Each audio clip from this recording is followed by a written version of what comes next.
So if you go for fresh green beans, you have to go through a little bit of a process. So once you actually have them here, so you have to actually tip the ends. You see the ends how they're going.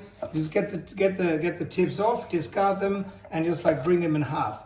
You can get them obviously frozen. Frozen is a perfect option to that. You don't need to have them fresh. Obviously, you can get them cut like that. So they're snap frozen, coming from the field, very fresh. So there's nothing wrong with frozen stuff. It takes, obviously, just like keeps in the freezer for a long time. You can have those from frozen as well as the broccoli, but don't get the bok choy, because if you freeze bok choy and you and you actually thaw it, and they're really bad. So just those two you can have. All right. So broccoli. So obviously I'm not gonna waste anything here. It's very, very simple. Cut the stems off really, really close here. And then just like as I come, I washed this already, obviously, get the stem off. You don't want to discard that one. And here comes really what I really do like. So it's like, don't get rid of this. This is really a lot of flavor. Get a little bit rid of a couple of the imperfections here. That's fine. Just discard those ones. Get them, cut this in half, and really make those really fine, almost fine, yeah, like little tiles kind of thing. So that's pretty much all you want. And then just like the smaller the better.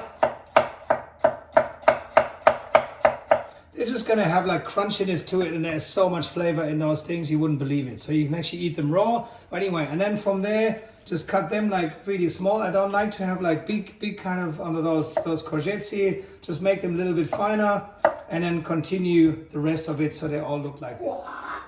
Okay, so just lemongrass, vital ingredient. Come on closer. Just one cat's like those ones you don't want to do them, so just discard that. You're actually going to keep that, so it's like you can actually take those ones up to like the loose leaves of that. But now to actually release the flavor, be careful with that weapon here. So just only for experience, don't do that at home.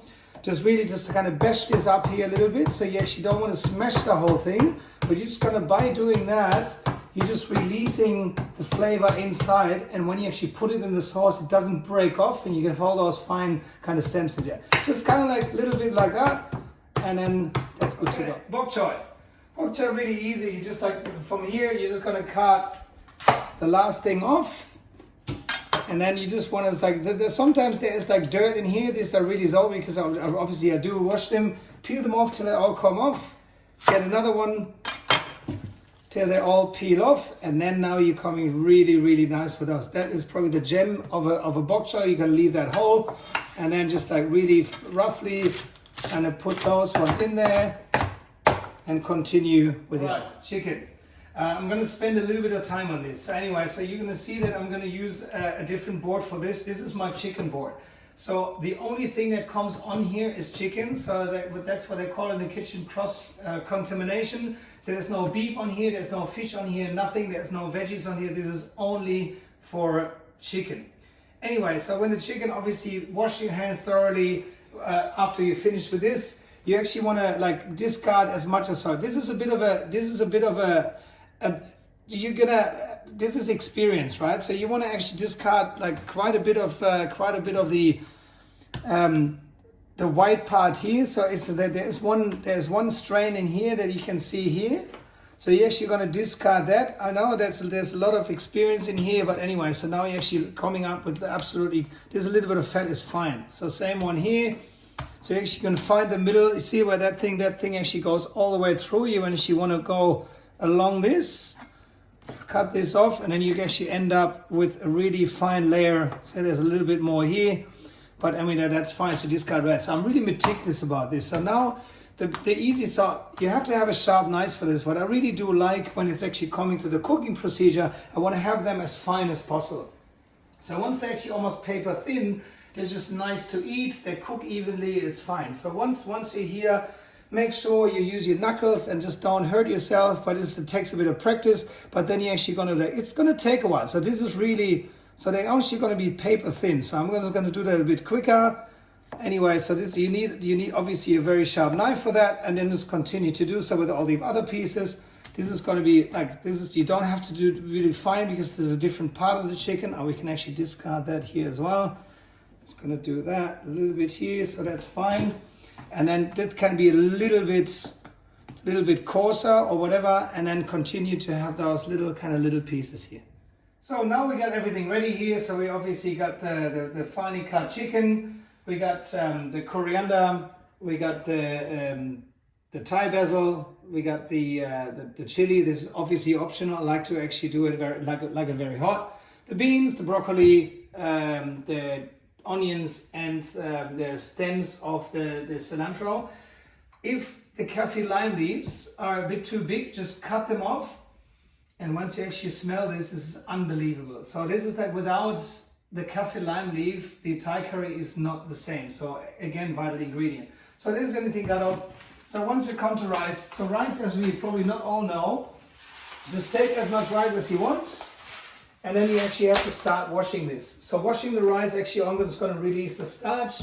I don't show you this, but like wash it really thoroughly for about 4 or 5 minutes at different loads, so you can actually put it down here in terms of that. So what's actually coming out here is really almost like a thick. You can see it's very yeah, it's not clear. So you don't want to have it too clear, but what you're actually going to do, you wash out the starch between the grains, and that gives you a lot more fluffy rice. The starch, if you cook it like that, it's become very sticky, and then you end up with not a fluffy rice. So just like spend a bit of time washing this. You can do it in a pot.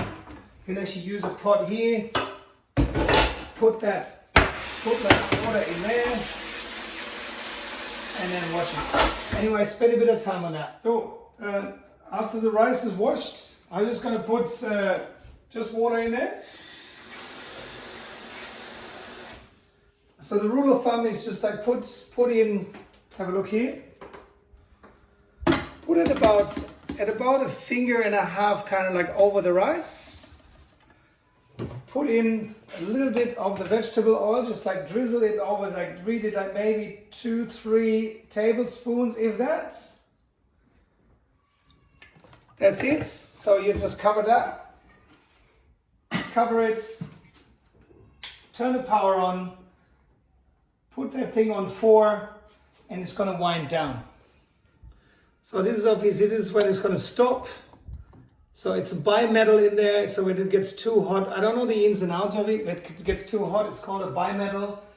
Gets too hot, clicks over, it gets too cold, clicks over. So it's going to do like the whole thing like back and forth. Anyway, set and forget. It takes about at least an hour. So once this thing is actually going all the way down to 1, you want to push it again to 4, and then maybe another round of half. But I'll let you know exactly the time I'm going to cook this. But it has to be, once it's actually wind down, you have to watch it. Once it's off kind of thing, it's over here like in the yellow somewhere. Just push it down to the dark red again. All right, okay, quickly to the coconut oil. And I know I'm going to get a bit meticulous here, but what I'll do, I mean, I've really shaken it very thoroughly, but I've seen it enough that I actually poured in. Half the coconut is still like separated of water and the actual cream. So I'll show you what I mean by this. So actually, to avoid doing this, and it's going to be a lot creamier, I'm just going to open them up. Pour them in. Oh, that's actually very nice. So that's actually all right. So sometimes you get actually, well, if you get the good quality stuff, it's fine, but sometimes it's actually separating. So this is very smoothly. We have shook them before. Anyway, just give it a little stir. This is really not, it's kind of optional, but it just makes a really good bit of a wrist action here. That's fine. So just make sure, so just like combine them fine. Like just literally a minute, so you don't want to have any lumps in there. If you use cheap quality or cheap coconut oil, it's actually sitting there for like literally a year, and then you have on the bottom really dense coconut, and on top is just the coconut water. So if you pour that in there, you're literally going to ruin the thing. All right, okay, this is now the cooking phase. So we'll put the pot on, put it on a fairly high heat. Use vegetable oil, so as I said, a very neutral oil, so just like literally just not much, that's going to be enough just to cover the onions. Once that's heating up, so it's an induction, that's going to be really quick. Just get that a bit, let it heat up. Just going to go very quickly. So what we're going to put in here is the onions, the very finely done onions, and a little bit of those stems that I cut out earlier. Just get them in there. You can put them in there early, that's fine. So, but the thing here is that's a very, very vital step here. So you can literally, where you fuck it up, is you don't want the onions to be brown. So what actually is going to happen here is that you wooden spoon and really start stirring it. So it's going to take about, so you see there's not much oil in there, but you really want to actually start stirring it straight away and continue stirring. So you only want to be them actually just like kind of braised almost, so they're going to actually get translucent. So you can just, like, as I said, so this is really optional. This is going to be really, not too hot, but I'm just going to put them down here as well. And it's going to continue to stir this. Okay, after literally like almost vigorously stirring this, as I said, I don't want to brown this. So they're going to almost get translucent here. So you can see they're all kind of getting translucent. Anyway, so about 4 tablespoons of that curry paste go straight in there. So you want to start, I'll be putting the heat a little bit higher, doesn't matter, but then you want to actually stir this through. So you're going to see this all going to be combined. It's going to release a bit of water, but you literally want to combine this as much as possible. Don't worry about it, so it's just like, I mean, it's going to cook through, and like the less heat you want, obviously the less curry paste you're going to put in there. So it's going to be a little bit down. So you're just going to combine this as much as possible. That's fine like that. Just let it cook a little bit. It smells absolutely amazing. And then from there, you're actually going to put the coconut fully in there. So from here, this is a bit of a, this is kind of optional, but I've heard that if you cook the coconut cream a little bit longer, so you're actually going to almost put this to a boil. Not almost, bring it to a boil. And then I'll show you the next step.